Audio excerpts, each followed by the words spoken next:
Иса кім болды сіз үшін? Мен үшін. Иә. Иса кім? Иә. Неғып Мұхаммед пайғамбар емес? Иса ол құтқарушы. Бүкіл адамдардың күнәсін өзінің мойнына алу үшін келген. Құдай Исаға бүкіл адамзаттың күнәсін соның мойнына салып тұрды.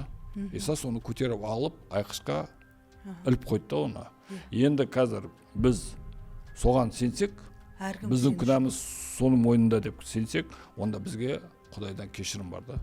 А егер сенбесек, онда күнәміз өзіміздің мойнында жүре береді. Біз ақырет күніне сол күнәні арқалап барамыз. Себебі докторлар айтты ғой, ешқандай үміт жоқ.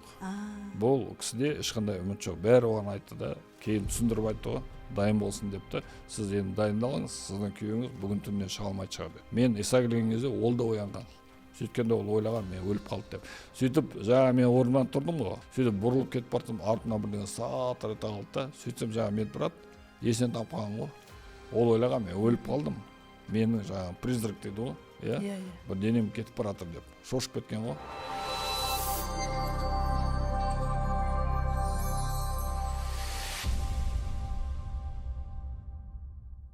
Ал достарым, сәлеметсіздер ме?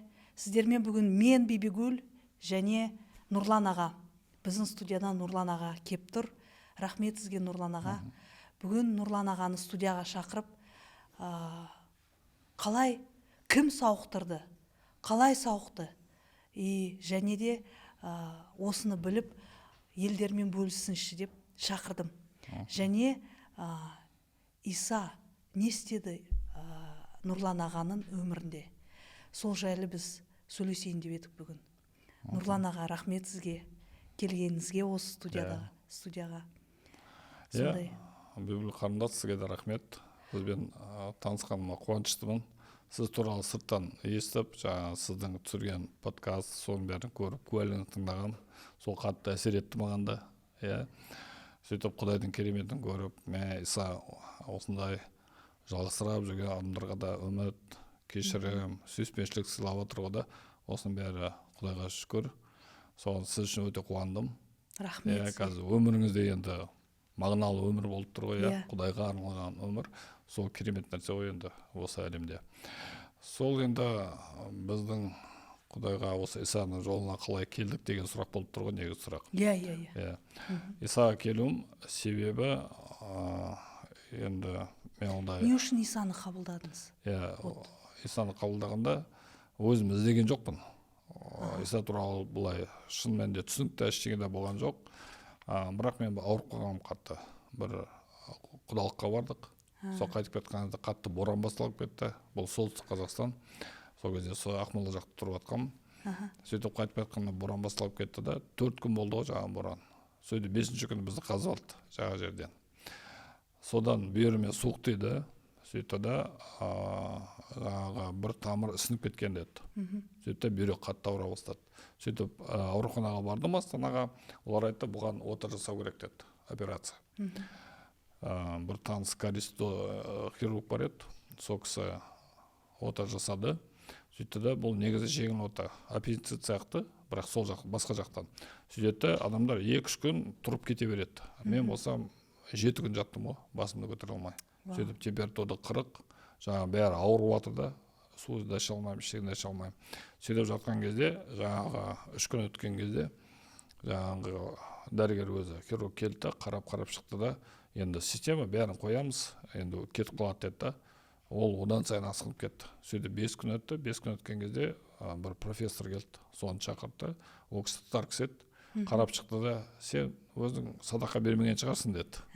Енді кім отадан қорықпайды, ота жасайды деген кезде мен мешітке барып, таныс молдамыз бар. Сөйтіп оған беретін садақаны беріпті, сөйтіп ол дұға жасап, сөйтіп барып, жаңа осылай ота жасайын деп жатыр деп кеткем. Сөйтіп келдім, жаңағы кісіге айттым, сосын профессорға осылай, мен садақа жасатқанмын дедім. Сөйтті де Аллах тебя спасет деді. Орысша сөйлеп жатыр, Алла сені құтқарар деді. Сөйтіп кетіп қалды, қолым бір бұлғатты.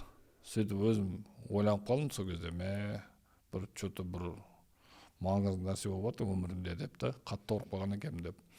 Сөйтіп 7 күн өтті. 7 өткеннен кейін жаңағы дәрігер консилиум жинап алды. Не болып жатқанын ешкім білмейді. Температура түспейді, қатты қиналып жатырмын. Сөйтті де дәрігерлердің бәрі келді да мені қарап шықты да, сосын ішінде бір ең бастысы маған әйеліме қарады да, сіз бұл жерде қалмаңыз деді. Әйелім қасында мені қарап жатыр, үйге барыңыз деді. Сосын мен түсіндім, кететін күнім жақындаған екен деп. Әйелім екеуміз қоштастық, ол да жылап жатыр да, шығарып салдым. Сөйтіп кетіп қалды. Бір кезде түнде бір қатты бірдеңе ауыртқандай болды да. Күнде бәрі ауырып жатыр ғой. Оған тағы бірдеңе қосымша бірдеңе, біреу бір жез тырнағын ішіме тығып жіберген сияқты жұлып жатыр да. Сөйтіп жаным шығып жатыр да. Сол кезде түсіндім, қазір уже жаным шығатын уақыт жетті. Сөйттім да қарасам, өзім күнәһар екенімді түсіндім да сол кезде. Алланың айтқаны ештеңе жақсы ештеңе істемеген екенмін деп та. Сөйттім да бүкіл өмірім көзім алдымнан өтіп жатыр ғой. Қараймын, бос өтіп кеткен екен. Сөйттім да адамдардың бәрінен бір адамдар шығып жатыр да, біреу ренжіскен, енді өмірде көп нәрсе болады ғой. Сөйтіп бәріне кешірім сұрап жатырмын. Сонда не қалды да, бір ой келді да, бір кезде кім қалды, мен әлі кешірім сұрамаған. Сол кезде Алла деді. Мен өзім дедім, мұсылман деп санап жатырмын, бүкіл қазақтар сияқты. Сөйттім да мен Алладан кешірім сұрадым. Кешір мені дедім да, осындай аман есен жүрген кезде өзің айтқан еш нәрсені істемеген екенмін. Бірақ өзім балаларым үшін мені аман сақташы дедім. Солай деп айтып едім, алдымнан жарық болып жарқырап Иса шықты бір кезде. Маған қарап тұр, сөйтіп қарады да бір кезде, маған сенесің бе деді, қазақша айтып жатыр. Мен жатырмын, қалай болған сенемін. Мен ол кезде Исаны орыс деп ойлайтын едім. Сіз шатастырып алмадыңыз ба елеспен? Бұл жерде ешқандай шатасу жоқ. Өйткені көбісі айтады ғой, мүмкін ол жын шайтан келген шығар деп. Иса келсе өзің де білесің. Бұл жерде шатасу мүмкін емес. Мен не үшін сұрақ қойдым, өйткені предыдущий видеолар түсірдім ғой. Сол кезде маған айтты. Мүмкін ол Иса емес, жын шайтан келген шығар. Сол үшін мен сізге де сұрақ қойып отырмын. Оған жауап одан кейінгі менің өмірім. Мен тұрақты Исаның жолында 28 жыл келе жатырмын. Егер ол кезде жын шайтан болса, мен бір күнде тұра алмайтын едім Исаның жолында. Оған келі рухтың өзін жетілуі көрсетті. Өміріңіз өзгермеуші. Өмір көрсетеді. Уақыт бәрін көрсетеді. Уақыт өткен кезде адам шынымен сенді ме, жалған сенім болды ма, ол ашық көрінеді. Біздікі енді Құдайдың құдіреті, Иса осылай келді, сөйтті да, осы сұрақ қойғаннан кейін мен ойланып қалдым. Үндемей жатырмын. Ол өзіне тағы да көрсетті, сен маған сенесің бе деді. Сол кезде маған түсінік келді, мен көктегі бір Құдайдан сұрадым, мені құтқар деп. Ол маған құтқарушыны жіберді. Ол құтқарушы осы Иса. Егер қазір мен сенбесем, өлем, кейін Құдайдың сұрауы бар ғой, Құдайдың алдына келем. Сол кезде айтамын, сіз мені құтқармадыңыз деймін. Ол айтады маған, мен саған құтқарушыны жібердім, сен сенбедің, сенімсіз құтқару мүмкін емес. Осының бәрі бүйтіп жайменде басыма қонды да, мен айттым, мен сенем, Құдай сізді мені құтқарушыны жібергеніне. Ол айтты, сенімің бойынша жүре бер деді. Сөйтіп мен 7 күн басымды көтере алмай жатқан, бірден тұрдым да жүріп кеттім ғой. Тез сауықтырдыңыз, иә? Бірден 100% бірден сауығып кеттім. Бірақ күшім жоқ та, шидеймін ғой, басым мынандай кішкентай болып қалған ғой, арықтап кеткем қатты. Енді өзім білмеймін, қанша килограмм үріп жіберсе құлап қалатын едім. Күш жоқ ешқандай. Бірақ сонда өзіме келдім да, өзім түсініп тұрмын да, мен сауығып кеткенмін. Айнаға қарасам, басым кішкентай болып қалған, сақалым бұлай өсіп кеткен. Үшеу алдымда қырынып алдым. Сөйтіп жатып да ұйқыны бастым ғой бір кезде. Бір кезде оянсам, әйелім келіп тұр. Маған қарайды бір кезде. Сен тірісің ба дейді, тірімін деймін. Шағасынан түсті ол. Сөйтсем ол неткен, ойлаған, мен күйеуім қайтыс болды деп. Өзінің бауырларын алған, бусик алған, сөйткенде өзіне жаңағы успокоительный дәрілерді ішіп алған әртүрлі де, балаларымды көтеру керек, күйеуімді жерлеу керек деп сөйтіп дайындалып келген ғой. Сөйткенде бауырларым неге жіберген ғой, моргке барып енді мені дайындап ала беріңдер. Менің заттарымды алуға кірген. Ол әлі білген жоқ сіз өлгеніңізді. Әлі білген жоқ қой сіздің өлгеніңізді. Білмейміз ғой ештеңе. Неғып асығып жатты сонда? Неғып асықты? Моргқа жіберді. Асықты. Себебі докторлар айтты ғой, ешқандай үміт жоқ. Бұл кісіде ешқандай үміт жоқ. Бәрі оған айтты да, кейін түсіндіріп айтты ғой, дайын болсын деп та, сіз енді дайындалыңыз, сіздің күйеуіңіз бүгін түннен шыға алмайды шығар деді. Сөйтіп ол екеуміз қоштасып кеттік. Сөйтіп жаңағы түнде ол да жүрегі қатты толқып кеткен ғой. Мен Иса келген кезде ол да оянған. Сөйткенде ол ойлаған, мен өліп қалды деп. Сөйтіп жаңа мен орнымнан тұрдым ғой. Орнымнан тұрдым да коридорға кетіп бардым да туалетке баратырмын. сөйтіп қарасам буква жаңағы г әрпі сияқты да бұрышта медбрат отыр. Мен өтіп баратында медбратқа қарадым да привет дедім да. Сөйтіп бұрылып кетіп бардым, артымнан бірдеңе сатыр ете қалды да. Сөйтсем жаңағы медбрат есен тапқан ғой. Ол ойлаған мен өліп қалдым. Менің жаңағы призрак дейді ғой, иә. Бір денем кетіп баратыр деп. Шошып кеткен ғой. Бұлар бәрі ойлаған мен қайтыс болады бүгін деп та. Сол кезде мен әйелім звонит етті. Мен күйеуім қалай деп сұрайды ғой. Ол айтады, мен сізге ештеңе айта алмаймын. Ертең келіңіз деген да. Сосын ол ойлаған, все, мен күйеуім қайтыс болды, егер ештеңе айтпай жатса деп та. Сөйтіп дайындалып келіп отыр ғой. Сөйтіп заттарды алуға кіріп келсе, мен тірі отырмын. Сөйтіп шақасынан түсті. Докторлар жүгіріп келді бір кезде. Не болды сізге? Қалай тірі қалдың дейді да, жаңағы өзім таныс хирургым. Мен айтамын, осылай Иса келді. Сенесің ба? Сенемін, осылай тірі қалдым. Ол айтады, слава Богу дейді да. Біз ойладық, сен бүгін қайтыс боласың деп та. Сенімен қоштасып қойдық дейді да бәрі. Ешқандай үміт болмады да бізде. Сөйтіп жаңағы анализ бәрін алады ғой. Бәрі 100% норма ғой. Таңғажайып вообще. Ешкім түсіне алмайды, әлі күнге дейін түсіндіре алмайды да. Сөйтіп әйелім жаңағы мені орныма жатқызып қойды, менің системаны әйеліме салып қойды. Ол көзін ашады да, маған қарайды. Тірісің ба дейді, түрме қайта шақасынан түседі. Енді әбден уайымдаған ғой. Уайымнан кетіп баратыр да. Сөйтіп не керек? Түстен кейін өзіне келді бір кезде. Сөйтіп сұрап жатыр, айтып жатыр, осылай Иса келді. Ол да Құдайға шүкір деп жатыр да. Сөйтіп ол Исаның кітабын алып келді. Исаның кітабын алып келді да, кітаптың бәрін оқып шықтым. Ол кезде қазақша жоқ, тек орысша. Орысша алып келдім, Новый Заветті бәрін оқып шықтым да, түсіндім. Иса ол құтқарушы. Бүкіл адамдардың күнәсін өзінің мойнына алу үшін келген. Құдай Исаға бүкіл адамзаттың күнәсін соның мойнына салып тұрды. Иса соны көтеріп алып, айқышқа іліп қойды да оны. Енді қазір біз соған сенсек, біздің күнәміз соның мойнында деп сенсек, онда бізге Құдайдан кешірім бар да. А егер сенбесек, онда күнәміз өзіміздің мойнында жүре береді. Біз ақырет күніне сол күнәні арқалап барамыз. Екеуміздің ерекшелігіміз сол болып тұр ғой. Біз сеніп қалдық та Исаға. Сөйтіп та Құдай біздің мойнымыздағы күнәмізді алды да Исаның мойнына салып қойды. Сөйтіп ақырет күні екеуміз келеміз ғой. Келген кезде бізге кешірім. Кешірім болғаннан кейін бізге сот жоқ. Қазір енді біздің осы елімізге, халқымызға жеткізіп жатқан хабарымыз кешірім, сүйіспеншілік хабары да. Осы Иса Масих кім деген сұрақ туады да қазір. Иса Масих ол Құдайдың сүйіспеншілік, мейірімі ғой. Бүкіл адамзатқа төгіліп жатқан. Ол Құдайдан кешірім деген бір ауыз сөзі. Иса ол кешірім көктен келген. Иса кешірім. Вот соны қабылдап, сөйтіп бірден тұрып кеттік қой. Сөйтіп үйге келіп бәріне айтып жатырмын ғой. Бәрі қуанып жатыр аман қалғанымызға. Енді түріңді көрсең азып кеткен, бәрі қорқып кеткен. Не болды? Өліп қалады деп бәрі енді уайымдап жүр ғой. Сөйтіп аман қалды. Бәріне Иса туралы айтып жатырмыз. Сөйтіп бір күні жаңағы туыстар келіп, "Ей, сен қойсайшы, айтпа Иса туралы" деп жатыр да. Олар түсінбей жатыр да ол не екенін. Сөйтіп не керек? Осы Исаның кереметімен осылай аман қалдық. Құдайдың құдіреті қандай мықты, Құдайдың құдіреті. Тек қана даңқ Исаға. Рахмет сізге. Сол үшін енді мен түсінгенім бойынша Иса кім болды сіз үшін? Иса сіз үшін. Мен үшін. Иса кім? Енді маған да Иса туралы бір жағынан Мұхаммед пайғамбар емес. Кешіріңіз осындай сұрақ. Егер Мұхаммед келсе, онда Мұхаммедке сенетін едік. Бірақ Иса келді. Енді қарап отырмыз, мысалы Құдай әр халықтың арасына өзінің куәлігін салып қойған. Өзінің ұлы туралы. Мысалы бүкіл мұсылман қауымға, Құран кітапқа ол өзінің куәлігін салып отыр. Ол Мариям сүресі. Құранда 114 сүре бар, соның бір сүресі Мариям сүресі. Бір әйел. Мариям туралы онда жазып кеткенде, бұл Мариямнан туған ұл, Ғайса дейді, ол бізден дейді Алла. Көрдіңіз бе? Бұл Құдайдың ісі. Пәк таза қыздан туылған. Сөйтеді, осы Исаның туылуы, осы әлемге келуі, осы Мариямнан туғаны, ол бүкіл адамзатқа құтқаратын адамзатты күнәдан есік қой. Рождество Иисуса Христа дейді ғой. Исаның туылуы, ол адамзатты құтқаратын есік. Енді мен үшін Иса кім деген кезде, біріншіден Иса маған бір жағынан оңай, себебі Иса мені құтқарды өзі. Өлімнен, тірі өлімнен құтқарды. Себебі егер Иса болмаса, маған келмесе, мен қазір сізбен әңгімелесе алмайтын едім.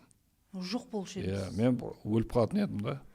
Бірақ көрдіңіз бе, Құдайдың құдіреті, сүйіспеншілігі сол, ол өзі араласты. иә. Сөйтіп мен Құдайдан екі нәрсе сұрадым өлейін деп жатқан кезде. Бірінші, кешір мені дедім да, күнәмді. Мен өз күнәһар екенін түсіндім. Екіншісі, бала шағам үшін аман сақта дедім. Сонда қарасақ, кешірім мен амандық Исада екен ғой. Сол Құдайдан сол сұраған нәрсені ол маған берді. Сол кешірім мен амандық Исадан болғаннан кейін ол Исаны маған жіберді. Иса келіп, сөйтіп барып мен аман қалдым. Сол Исаның кереметі сол. Екіншіден, Иса қазір болса біз енді халықтың, адамзаттың бәрі қазір қиналып жүр ғой. Қаншама уайым адамдарда да. Ең негізгі енді үш нәрсе керек қой адамзатқа. Біріншісі кешірім. Бәріне керек болып тұр қазір. Қаншама кешірім болма, қаншама адамдар қырылып жатыр, соғыстар болып жатыр, туған туысқанда бір-бірімен жауыздасып жатыр да, кешірім жетпей тұр да. Екіншісі ол үміт. Иә? Осы мысалы суицид бойынша Қазақстан жастардың арасында осы СНГ-да бірінші орында тұр ғой. Әлі күнге дейін бірінші орында тұр да. Не себепті? Иә? Не себепті адамдар жастар өзіне қол жұмсап жатыр да? Бірінші, ең негізгісі оларда үміт өшіп қалып жатыр ғой. Надежда. Үміт, надежда. Үміт өшіп қалған кезде өзіне қол жұмсап жіберіп жатыр да. Ол болашағын көрмей жатыр да өзінің. Иса Масихте болашақ бар. Сосын үшіншісі ол сүйіспеншілік. Мысалы, мен сенің куәлігіңді естідім ғой. Мә дедім ғой. Мына қарындасқа қалай өмірінде жол ашылып кеткен да. Құдай, осы негізгі үш нәрсені, саған ең керек нәрсе кешірім еді ғой. Рас қой, сен туған туысқандарыңды кешіруің керек болды. Себебі, мен түсінемін, егер сенде жаңағы тірі жетім дейді ғой, ешкім жоқ та. А сенде бәрі бар. Әкең де бар, анаң да бар. Ауларың да бар, туыстарың да бар, әжең да бар, атаң да бар шығар. Соны қарап тұрып, сен ешкімге керек болмай қалдың да, ол қандай аянышты. Мен тыңдап отқанда жылап жібердім ғой, әйеліме айтып, қарашы деймін, қандай аянышты, бәрі бар, тірі жетім сияқты жүр деп та. Содан шыққанда саған да ең маңызды нәрсе кешірім еді ғой. Ол кешіру өте қиын нәрсе. Ол кешірімнің қайнар көзі ол Иса Масих. Тек қана Иса Масих арқылы біз толық кешіре аламыз. Негізі біреулермен адамдар ұрысып қалады да, кешіресің ба, кешірдім деп айтады ғой да. Бірақ анау ізі қалады да ішінде. Ол кешірдім деп айтады. Бірақ түнде ұйықтай алмай, есіне түседі. Түнімен жылап шығады, ана кісіге қарай алмай қалады, сөйтіп одан алшақтайды. Көргісі келмейді да. Бірақ кешірдім деп айтты. Бірақ шын мәнінде кешіре алмайды. Не себепті? Себебі толық кешірім ол Иса Масихте. Иса Масих ол кешірімі қалай да, ол айқышта. Өзінің еліне келіп, өзінің елі оның бетінен түкіріп, сен бізге керек емессің деп та айқышқа жіберген кезде айқышта тұрып, оның соңғы сөздері көктегі әке дейді. Кешір бұларды. Бұлар не істеп жатқанын түсінбей тұр дейді. Көрдіңіз бе қалай да? Енді сізге де осы сөзді айтуға Құдай көмектесіп тұр ғой. Көктегі әке, кешір мен туыстарымды. Олар не істегенін өздері түсінбей қалды. Білмейді. Көрдің бе қалай? Сол осы кешірім келген кезде енді сенде не? Жаңа үміт пайда болды ғой. Жаңа өмірге. Сөйтіп енді өзің сияқты адамдарға сен қазір көмектесіп жатсың, Мен не себепті осы жерге келіп отырмын? Мен негізі өзім куәлігім онша айтқанды жақтырмаймын. Шындап келгенде тек қана жаңағы сондай болып қалып жатыр да, мен түсіріп жатқан білмедім да, куәлігімді айтқан кезде сөйтіп эфирге кетіп қалды ол. Сөйтіп қазір нетіп жатырмын. Бірақ саған келіп отырғаным, сен осындай жетім балаларға көмектесем дегеннен кейін де саған көмек болсын деп. Сол ниетпен келіп отырмын да мен. Бибігүлге көмек болсыншы деп та. Себебі қаншама осында қиналып жүрген балалар бар да, соларға көмек болсын деп. Сол үміт оған көмектеседі. Одан кейін Исаның кереметі ол сүйіспеншілік әкеліп тұр ғой. Сүйіспеншілік бүкіл адамзатқа керек. Қазақ халқына ерекше керек та. Бізге бәрі сол керек болып тұр да осы үш нәрсе. Сол сүйіспеншіліктің қайнар көзі ол Иса Масих. Шынайы сүйіспеншілік бізге беріп тұр да. Соның бәрі Иса Масихте.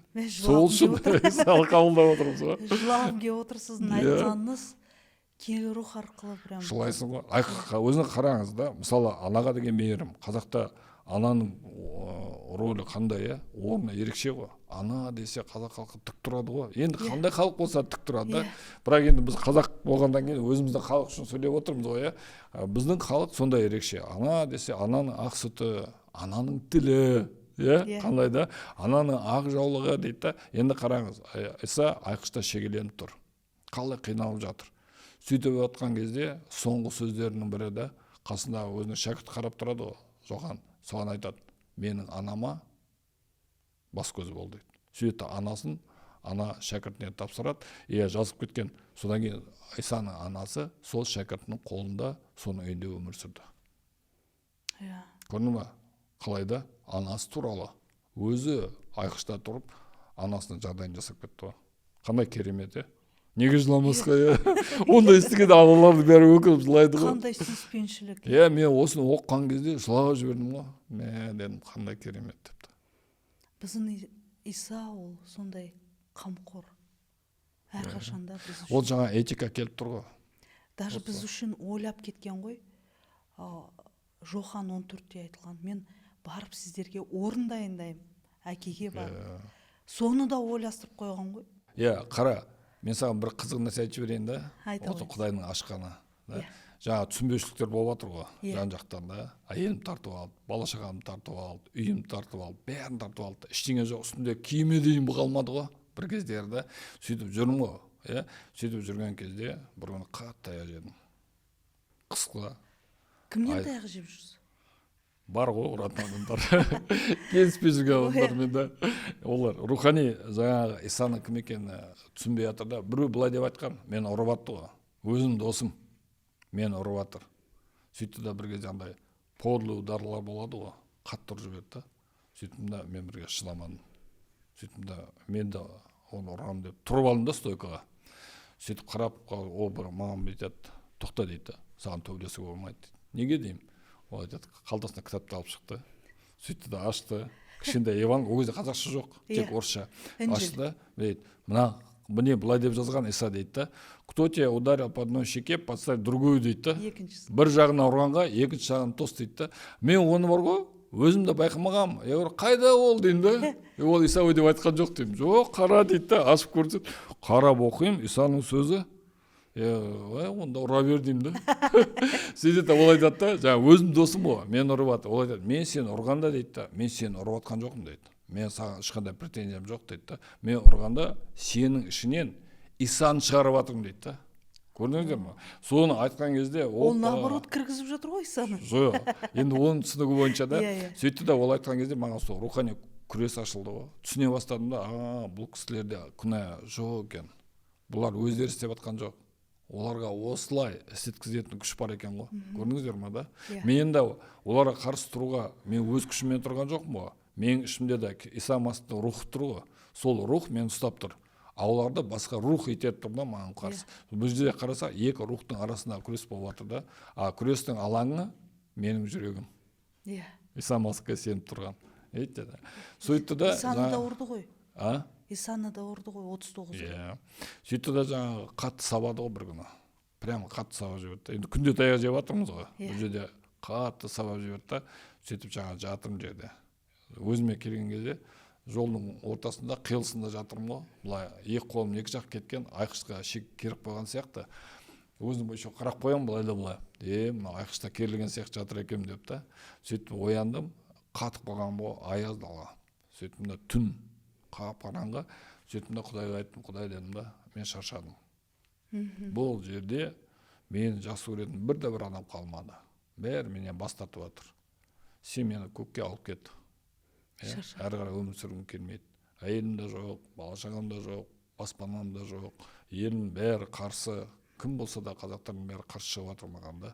Бәрі бас тартып жатыр. Сен мені алып кетші көкке дедім да. Мен тұрмаймын осы жерден деп жатып алдым тіресіп. Сөйтіп жаттым да, қатып қалдым да, ұйықтап қалыппын бар кезде. Сөйтіп оянсам, бірдеңе шыңғырлап жатыр да, бір күшті мелодия, гармония, керемет бір мелодия шығып жатыр да. Тыңдап жатырмын да, көзімді аштым, бір кезде дауыс шықты. Тұр орнынан дейді. Сөйтіп орнынан тұрдым, басымды көтер дейді. Көтеріп аспанға қараймын. Көріп тұрсың ба, не келе жатыр дейді. Қараймын, көктен керемет алтын қала түсіп келе жатыр. Жарқырап тұр да, оттай. Алтын қала. Қала. Көктегі Иерусалим. Жазылған түсіп келе жатыр да. Аян кітабында жазылған. Аян кітабының 12 несі бар. 21 тармағы ғой деймін. Ренжімесе. 12 қақпалары бар. 12 ворот деген ғой. Бәріне қарап тұрып, керемет түсіп келе жатыр да, сөйтіп кетті. Дәл үстіне тоқтады ғой. Жарқырап тұр. Құдай айтады, қара дейді, бұл сенің қалаң дейді. Осы қалада дейді, сенің үйің бар, орның бар. Бұл қаладан сені ешкім қумайды. көз жасың бәрі сүртіледі, бірақ қазір шыда дейді. Аян 21-де жазылған ғой. Сөйтті да бір кезде Құдай айтады да, қара дейді мына қалаға. Жаңа қала іші толған адамдар ғой. Толып тұр адамдарға. Ішінде бір уағыз айтып жатыр. Прямо от болып жалындады да. Сөйтіп қара, мына адамдар танисың ба дейді. Бүйтіп жақсылап қараймын да, бәрі жарқырап тұр да. Түрлері де онша көрінбей жатыр да, танымаймын дедім да. Бұлар кім екенін білмейсің ба деді. Білмеймін дедім. Бол деді, сенің ұрпағың дейді. Вау дедім, ұрпағың деген жақсылап тұр қарап жатырмын да. Жаңа уағыздағышыға қараймын да, кім екен бұл деп қоямын да, мен ұрпағым болса да. Сөйтіп қарап тұрмын да, анау сөйлеген кезде керемет сөйлеп жатыр да, күші керемет да. Сөйтіп бір кезде Құдай айтты да, осы ұрпақ үшін күрес осылар үшін болып жатыр. Дедім, Құдай дедім, сонда түсінік келе бастады да, не үшін болып жатқан. Онда айттым, көктегі әке дедім, егер мынау шынымен менің ұрпағым болса, осының бәрі менің соңымнан келетін адамдар болса, онда сен маған көмектес, мені қалдырма. Мен сенің осылар үшін сенің артынан жүремін дедім да. Сөйтті да мен. Сөйтіп Құдай маған керемет жігер берді ғой. Керемет вообще. Жаңағы ұрпақтар жайлы Забур 77-де жазылған ғой. Ұрпақтар тыңдайды сізді. Сол. Осы ұрпақ үшін негізі күрес сол үшін болады. Мысалы қазір сен де осы қызмет жүргізіп жатсың ғой, жетім балалар үшін. Олар енді әкесі де жоқ, анасы да жоқ, ол үшін сен не істеп жатсың? Сен көктен жаңа этика келатсың да оларға. Сүйіспеншілік. Жаңа этика, кешірім, үміт, сүйіспеншілік. Оларға жетіспей тұрған нәрсе. Сөйтіп, оларға тағы осының бәріне қосымша Иса Масих арқылы көктегі әкенің сүйіспеншілікке толы жүрегін әкеліп тұрсың да. Солқылдап тұрған жүректі әкеліп тұрсың да. Сонда қарасайшы, әкем бар деген бір сөзінің өзі қандай керемет да. Әкем бар деген да. Осыны әкеліп тұрсың ғой. Сонда қарасақ, қазір сенде қандай қиыншылық болса да, осы рухани ұрпақтар үшін болып тұр ғой. Бәрін сол үшін өтуің керек та. Кейін осылардың бәрі сенің артында тұрады ғой. Осы мен білесіз ба Нұрлан аға, осы көп қиыншылықтарды өттім ғой енді басымнан. Бірақ мен артында ойладым, бәрібір бір жақсы нәрсе күтіп тұр мені. Шама қатырға айтса. Бәрібір мені жақсы бір нәрсе күтіп тұр деп, мен әрқашанда соған сенетінмін. И қазір міне мен соның жемісін көріп отырмын.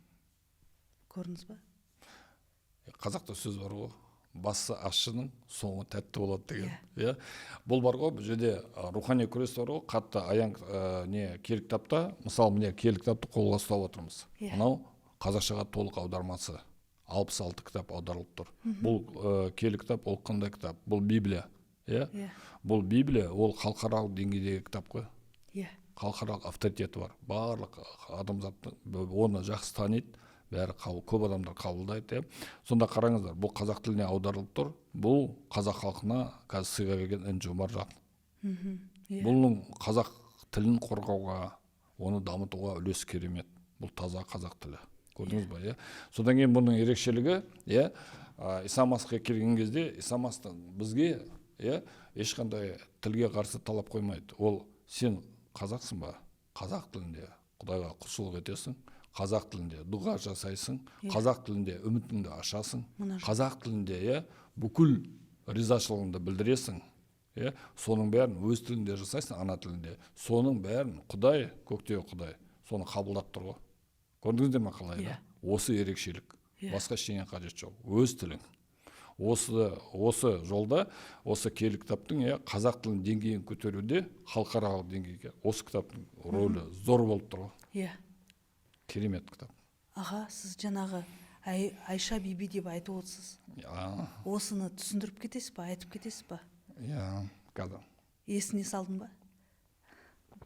Бұл енді тарихқа байланысты болып тұр ғой. Бұл негізі қазақ халқының тарихында Иса Масихтың жолы айқын көрінеді кейбір жерлерінде. Енді тарих көп кездерде көп нәрсе жоғалып кетті ғой біздің тарихта, оны бәрі мойындайды. Қазір кейбіреулері қазақ деген аттың өзі қайдан шыққан, әлі күнге дейін дискуссия болып жатыр. Көп нәрсе. Сонда қарасақ, негізгі ұғымдардың көбісі қазір кейбір адамдарда күмән туғызып жатыр да. Иә. Сонда осы жерде қарасақ, енді бізге енді өте маңызды бұл жерде Иса Масихке біздің қатысымыз. Енді Исаға келгеннен кейін Иса Масихтың біздің тарихтағы орны қандай деген сұрақ туады ғой. Қандай, бұрын ол туралы ойланбайтын едік, енді ойлай бастадық. Бұл жерде енді мысалы Таразда Айша биби кесенесі бар. Менің анам қожаның қызы. Ол кішкентай кезімде маған айтады: сен егер Таразда болсаң, Айша бибиге соғып кет, ол қожаның қызы, сәлем беріп келіп кет дейді да, нағашыңа дейді да. Сөйтіп сол есімде жүреді, анамның енді еңбегі ғой, тәрбие. Сөйтіп бір күн Таразға барып қалдым. Сөйтіп барған кезде сол есіме түсті, қасыма достарымды ертіп алдым, сенушілерді, Исаға келдік қой, жүріңдер Айша бибиге барайық, көрейік. Ол не деп та, олар ой, мен анам айтқаны бар деп та, алып бардым. Сөйтіп бәріміз барды, келіп қарап жатырмыз. Жаңағы таңғажайып енді. Ол жерде негізгі 3 белгі бар. Сөйтіп жаңа есіктердің үстінде былай оюда, содан кейін барып терезенің үстінде, барлық жерде негізгі 3 белгі тұрды. Біріншісі ол звезда Давида. 6 бұрыш, білесің ба? Иә, білемін. Көргенсің ба? Қайда? Өзімде бар ғой міне. Сен де алып жүр екенсің ғой. Бұл Дәуіт пайғамбардың жұлдызы. Бұны бүкіл әлем біледі да. Түріктер де біледі. Мен Турцияда болдым ғой. Кәдімгідей сатады. Бәрі біледі оны.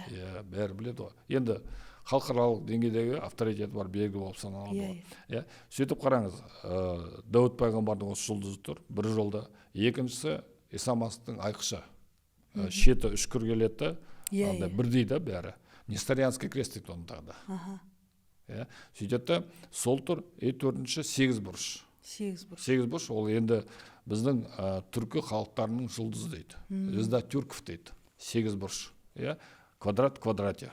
Соны зерттедіңіз ба? Зерттеген оны бәрі біледі ғой. Бәрі біле ма? Мен білмеймін. Оны зерттеп та қажет жоқ. Интернетке кіріп басып қалсаң, өзі атып шығады. Солай ма? Кейбір нәрселер ол белгілі нәрселер ғой, мысалы. Сонда қарасаңыз, бұл не деген сұрақ туады. Енді бүгін бізге ол ашық тұрған нәрсе. Ол Дәуіт пайғамбардың ұрпағынан 6 бұрыш. Келеді құтқарушы Иса Масих, айқыш. Өзінің белгін о дүние мен осы дүниеде орнатады. 8 бұрыш. Әлемнің 4 бұрыш деп айтады ғой қазақтарда. Енді звезда тюрков дегенде, енді қарасақ, осыған қарапса, осы логика бойынша жүрсек, қазақ халқы негізі бір кездері Иса Масихтың халқы болған. Айша биби де көрініп тұрды. Қожаның қызы. Соның кесенесінде, басқа ештеме жоқ, тек қана осы тұр ғой, негізінен. Сақтап қалған. Сақтап қалған. Одан кейін Кодекс Куманикс деген кітап бар. Бұл да халықаралық деңгейдегі әйгілі кітап. Ол Ватиканда Рим папасының қолында болған. Оны баяғыда Франческо Петрарка деген венгрдің несі ақыны болған. Сол сыйлап кеткен. Сақталып қалсын деп. Франческо Петрарка, 10-шы ғасырдың адамында. Сөйтіп барып, осы Кодекс Куманикс сақталып қалды. Оны қазір Гарковец деген кісі қазіргі тілдерге аударды. Ол қазір қолданымда бар. Бұл біздің Иса Масихке қатысты құжат. Ол кезде куманы, половцы, кипчаки бәрі бір ат, қыпшақтар олар. Осы қыпшақтардың сол кездегі Иса Масихтың жолында болғаны туралы бұл құжат. Тағда енді біздің тарихта қатты қалып кеткен нәрсе, академик Барманқұлов деген кісі бар. Сол кісі, оның құндылығы неде? Ол кісі Исаға сенбейді. Ол, мен өзім ойлаймын, ол Совет одағы кезінде өскен адам, Құдай туралы онша не жоқ, қатысы жоқ та, ол көрінбейді кітабынан да. Мысалы, ол кісі осы хан Иван деген кітабын жазып кеткен, соның ішінде керемет дәлел әкелген да. Сол кезде керейттер, керейлер, наймандар Исаның жолында болған. Соның ішінде дәлелдері бар. Осындай кітаптар бар. Енді қазір археология көп ашылып жатыр ғой, әр жерде. Мысалы, Атырауда болған, Жаркентте музейге келдік қой, келіп қарасақ, қаншама айқыштар. Көп жерде айқыштар бар. Табылып жатыр, жердің астында. Айқыштар өте көп. Сол бәрі енді археология жағынан қазақ халқының Иса Масихке қатысы бар. Айқыш деген не ол? Айқыш деген крест. Крест. Айқыш. Мен нағашыммен бір рет қызық болған. Нағашыларым қожалар ғой. Нағашымның үйінде отырмын. Сөйтіп енді бәрі айқайлап қарсы болып жатыр ғой. Мен нағашым келді, ол ешқандай бір ауыз сөз қарсы айтпады. Мен дейді, түсінгім келеді. Сен не үшін исламасты қабылдадың? Сен оқымысты адамсың, оқығансың, институт бітірдің, одан кейін тағы да Москвада оқыдың. Енді біраз білімдеріміз бар ғой, осының бәрін оқып шықтың. Мен білем, сен ақылды адамсың. Сен әшейін сен қадам жасамайсың. Не себепті сен исламды қабылдадың? Мен осыны түсінгім келеді деді ғой. Сөйтті ол маған не ұрысқан жоқ, не айқайлаған жоқ. Отырып 3 күн мені тыңдап отырды. Үндеме. Мен оған бүкіл білетін бәрін айтып бердім, куәлікті айттым, киелі кітапты айттым, бәрін түсіндіріп айтып бердім. Сөйтіп екеуміз қоштасып жатырмыз. Пойыз тұр, ол қазір мініп Ақтөбеге дейін деп тұр. Ақтөбеден келіп отыр мені тыңдау үшін. Бір ауыз сөз қарсы айтқан жоқ, ұрысқан жоқ. Сөйтті де менде бір сұрақ деді. Сен жұмаққа кетіп барасың деді. Иә дедім. Мен қайда баратырмын деді. Жақсы сұрақ. Көрдіңіз бе қалай? Иә.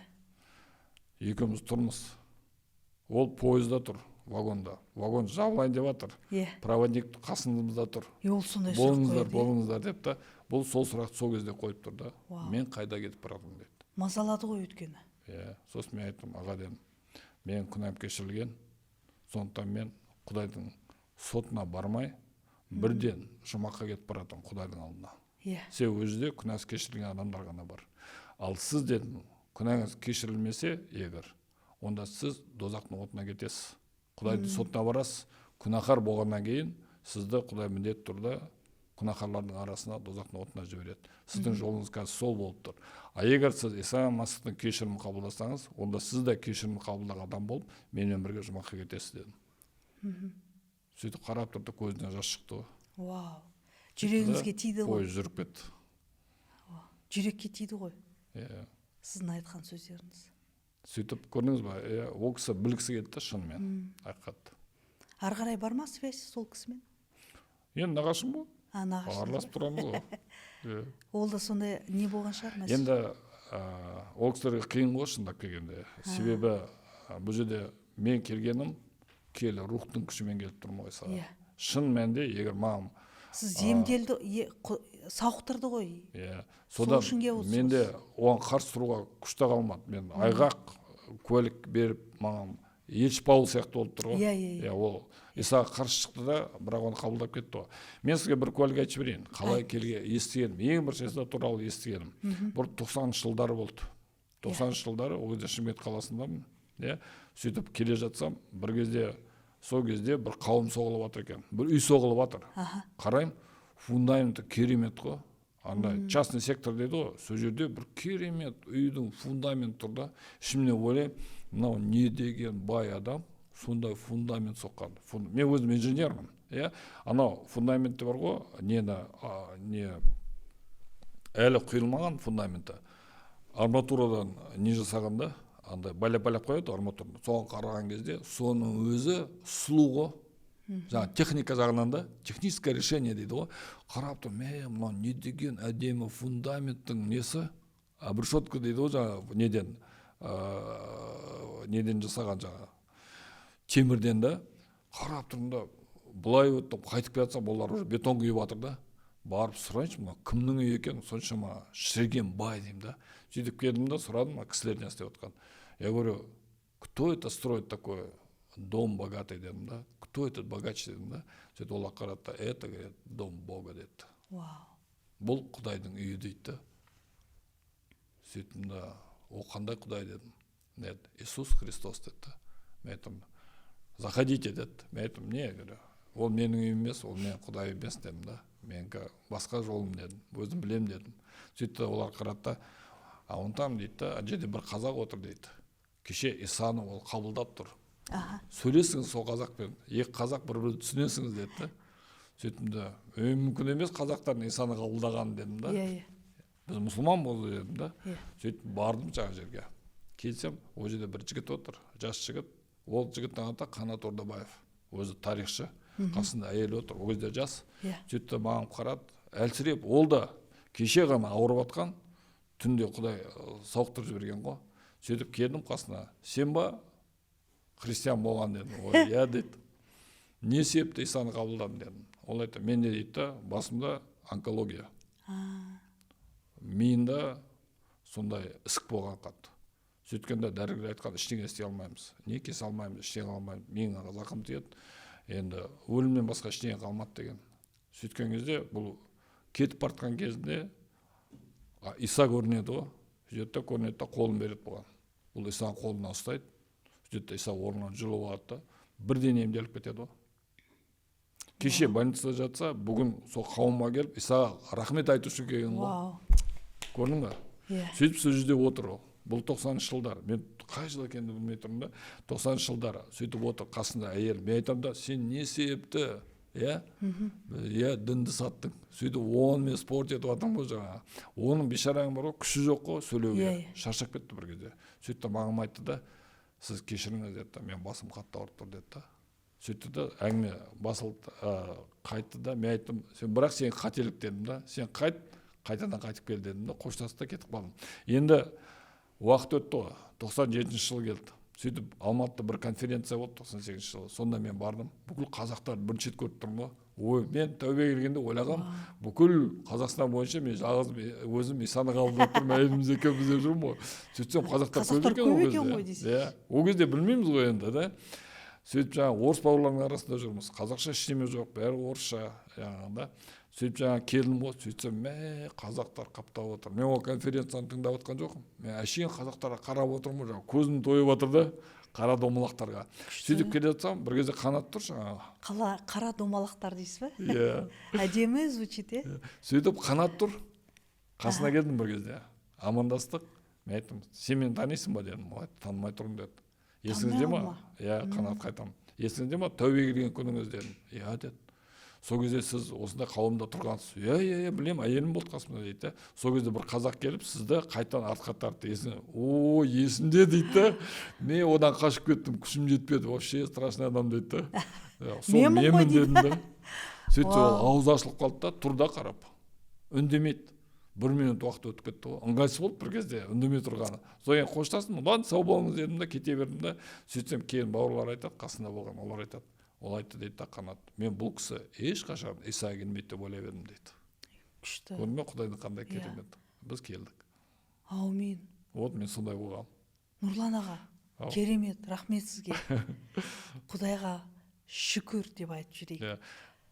Нұрлан аға, халыққа бірдеме деп айтып жібересіз ба? Халыққа енді қараңыздар, қазір қазақ халқына вот мынау киелі кітап Иса Масық, бұл қазақ бүкіл халықтарға берілген Құдайдың сыйы. Бұл жерде дінге байланысты емес, бұл тек қана сенімге байланысты. Бұл енді қазір бізде көп бөлінеді ғой халықтар, біз мындаймын дейді. Құдай олай бөлмейді ғой. Құдай ең басында адам атаны жаратты, Хауаны жаратты. Қазір бізге сол көзге қараспен қарайды. Оған біздің қай дінде тұрғанымыз маңызды емес. Оған біздің жүрегіміз кіммен бірге? Құдаймен бірге ма? Шайтанмен бірге ма да? Осы жерде енді бүкіл халқымызға айтатын мындай сөз бар. Қазір осындай өте қиын кездер ғой. Әр адам қобалжып, қиналып жүр ғой. Сонда сіздерге бәріңізге сыйға осы киелі кітаптан бір сөзді арнаймын. Ол Филипптіктер осы жерде 4-ші тарау бар. Осы жерде 6-шы, 7-ші аят бар. Саған да, барларға да, бәріңе де, бүкіл қазақ еліне, бүкіл адамзатқа Құдайдың осы еш Паулы арқылы берген керемет сөздері бар да. Бұл жерде біз еш нәрсені уайымдамай, барлық жайда өтініштеріңді Құдайға білдіріп, тілекпен және шүкірлікпен білдіріңдер дейді. Сонда Құдайдың адам ақылынан асқан керемет тыныштығы сендердің жүректеріңмен ой саналарына Мәсіх Исада сақтайды дейді. Сонда қарасақ, Құдайдан ең қажет нәрсе қазір бүкіл адамзатқа, қазақ халқына ең керек нәрсе ол тыныштық, жүректен орын алады. Сол тыныштық бәріміздің жүрегімізде болсын. Аумин. Рахмет сізге. Қандай керемет куәлік, жігерлендіретін куәлік. Достарым, Құдайға шүкір деп жазып жіберіңіздер, сөйтіп сіздер маған көмектесесіздер жаңағы каналымды жоғарылатуға. Нұрлан аға, көп сізге рахмет. Сондай студияға келіп, осындай кішкене ғана уағызыңызды айтып, Құдаймен, адамдармен бөлісіп, Құдайдың не істегенін өміріңізде көп рахмет сізге. Сізге де рахмет. Иә. Шақырып. Көп рахмет Осындай, сізге. Пайдамыз тигені. Қандай керемет ғажайып нәрселерді Құдай істеп жатыр. Сіздің де қызметіңіз дами берсін. Рахмет. Осындай жалғастырып жүрген адамдарға, оларға да Құдайдың сүзбеншілігін жеткізе беріңіз. Достарым, егер қиналып шалыққандар, жазыңыздар. Жаңағы телеграм каналын видеоның астына қалдырып кетем. Жазыңыздар, мүмкін сіздерге сондай мұнажат керек болса, және рухани көмек керек болса, онда хабарласыңыздар, жарай ма? Өйткені Нұрлан аға бар, Бибігүл бар. Сол үшін звондаңыздар, ұялмаңыздар, жазыңыздар, жарай ма? Беттерінен сүйдім.